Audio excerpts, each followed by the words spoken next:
Hey everybody, I have been meaning to update on what's been going on and how things are moving. But like always, it's very up and down and there's new information and all kinds of things, so I never really know at what point do we do a checkpoint, But I have no kids in the car, so now is a great time. So I had a baby. She's doing wonderful. She was born October 7th, and the delivery and everything went really well. And yeah, she was super healthy. She was little. She was 5 pounds 10 ounces, so she is a tiny tot. Because Ezekiel, who he was born, before her, he was 9 pounds and something. So he was a chunky baby, and she's a little tiny petite thing. But health-wise, she's amazing. She's perfect. And so we're praising the Lord for that. Definitely, it's a little nerve-wracking to know that you're filling your body with toxic chemicals while you're trying to grow a person. So, yeah, just amazing that she's well and didn't need any NICU time. She had like a 9 out of 10 APGAR score. She's rocking and rolling. She's doing fantastic. And then after I had her, the week after, I had a PET scan, the long-awaited PET scan, because I didn't have any body images while I was pregnant. So the PET scan was the first time that we took a peek and saw if there was anything else. So yeah, there wasn't. So awesome. We were so excited because we were kind of bracing ourselves just in case, because with inflammatory breast cancer, you only catch it when it's stage 3. And then like 30% of people who get diagnosed are already stage 4. So we were kind of bracing ourselves just in case. And thankfully there weren't any other tumors that they saw. So then another week and a half after that, so it was at this point October 25th, I had surgery. And during surgery, it was mastectomy. They removed lymph nodes, did all the things, and the results were meh. So they were able, so I had 3 tumors and a positive lymph node. We knew that going in. They were able to get all the tumors out, and they did see that chemo did something. Like there was evidence of treatment, the tumors were still there, but they were a little bit smaller, so that's good. It was a little bit disappointing because I was hoping that there wouldn't be anything left, and it'd be like complete response to chemo and we can move on and everything else would just be preventative. Like we didn't have to worry about anything else. It would be like, it's all gone and now it's preventative. But it wasn't that. There were still tumors. And then the lymph nodes, right? So they took out 10 lymph nodes. 5 out of the 10 had cancer cells in them. So that's like not a great number. Don't want to have that.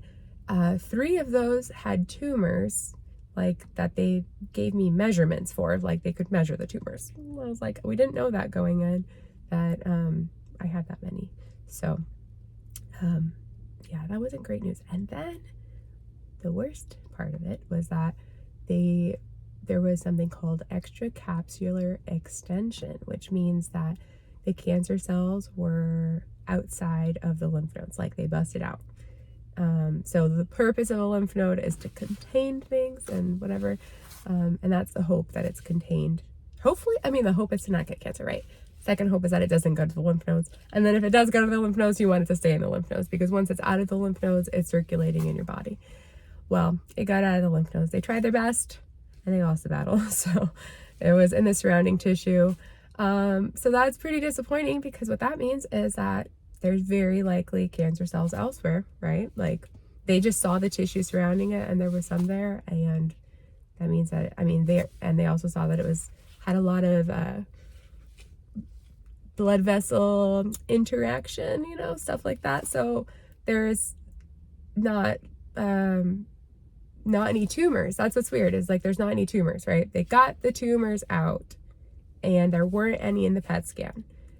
But I do still have cancer cells, but they're microscopic. And so what I learned is that to get a measurable tumor, it requires 500,000 cancer cells hanging out together. So right now they're not having a party. They're just like solo journeying. and we're hoping that they don't get together. So the only thing that changes is that that we know there's still cancer, but the treatment's still the same. Like, I was always going to do radiation, and I was always going to do the medications and stuff. So I started radiation this week, which is really intense. It's twice a day, and it takes a lot of time. But that's the hope, is that the radiation zaps the rest of it, and then that medication chases down the rest of it, and, you know, that nothing else shows up. But that's the only way to... I asked them, I was like, so how do we know if things are working? They're like, well, if nothing else shows up. It's like, okay, so no news is good news, kind of a thing. And yeah, that's it. It's so weird though, because like I will just have to wait and see, and then there's never really an answer. The answer would be if something else showed up, right? But then if nothing else shows up, then treatment's working. So feels weird. And it is disappointing, and it's just like very bizarre, because it doesn't feel like there's a resolution, you know? So I was hoping that I would get some sort of resolution, but we didn't. But overall, I mean, I think we're just kind of figuring out, like, okay, well then how do we live with the unknown? You know what I mean? Like, how do you do that? We're figuring it out. You know, I trust the Lord, and then I'm also learning to trust the Lord, doing both at the same time somehow, where it's like, yeah, God is in control, and he cares about me, and he could heal me in a second. He could also not. And either way, I know that he is drawing me close to him. And then also, like, could I play 20 questions and just figure out what's going to happen? Like, that'd be great. If I could just get a hint, maybe. That way I know what to plan for. But I mean, nobody has that scenario. Nobody knows the future. So we're all in the same boat. And we all don't know how much time we have left, you know? So we're all in the same boat in that. I'm just keenly aware of it, I think, is what it is. There's like a microscope on the fact that, like, I don't know if, you know, there will be 20 years left of my life. Will there be 10 or 5 or 1? Have no idea. But neither do you. So hey, let's all live the human experience together, you know? Like, we're all mortal and we don't know. Yeah, so I think it's a very strange feeling, but it's a one I know that we can live with. We're just learning how to do that. So yeah. Did I take you on a trip? Because I've been on a trip. Whoa. Yeah, but I mean, it's so crazy, because in the midst of like a weird uncertainty, and I mean, it's not great news, it's not terrible news, but we've also had so much answer to prayer, so much joy, and like, I felt so many things at the same time, and then also back to back, and I didn't even know that was possible. I think most of my life I want to like analyze a situation, figure out how I feel about it, and then just live in that. But it's like an ever evolving situation, and my feelings are also changing a lot, where I can feel very confused, and then I'll feel peaceful, like, yeah, this is fine, and then I'll feel you know, like powerless, where it's like I can't even do anything, which honestly I can't. But then I'll feel very loved and valued by people, which is uplifting, and then I'll feel real down, like, this is not fun, you know?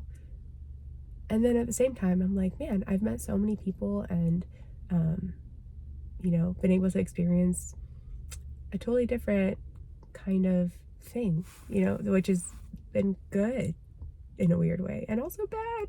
I don't know. It's very strange.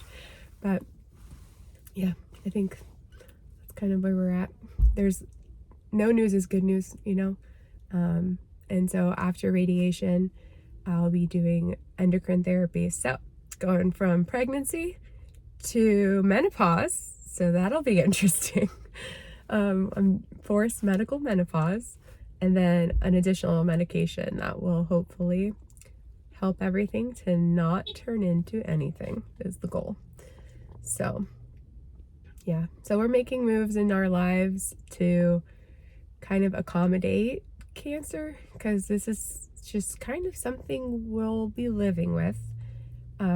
Doctor's appointments and checkups, and if I'm feeling weird, it might be a thing, so I have to go get it checked out, and just generally not knowing what the future holds, which is true for everyone, but very bizarre to like feel it so intensely.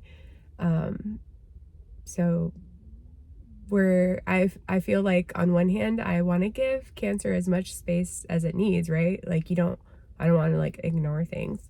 But I also don't want to give it like an inch more than it has to have.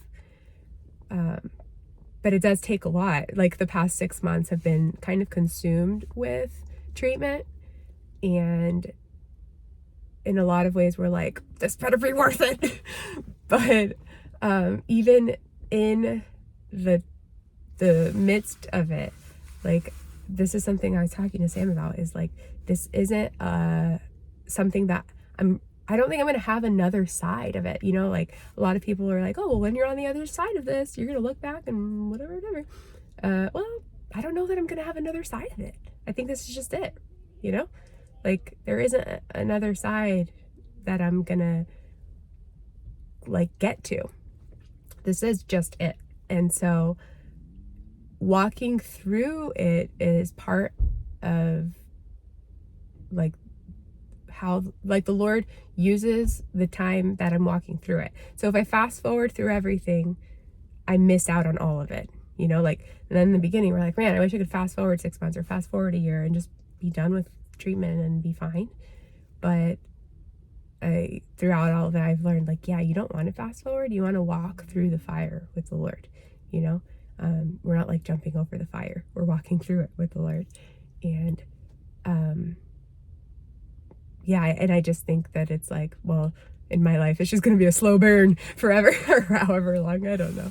But, yeah, so I'm very thankful that God's using it, and, that I can see more of who he is. And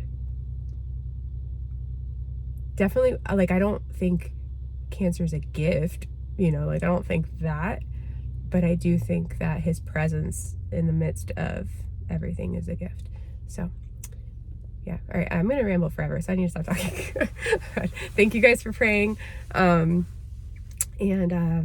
yeah, hopefully we continue chugging along with no news. So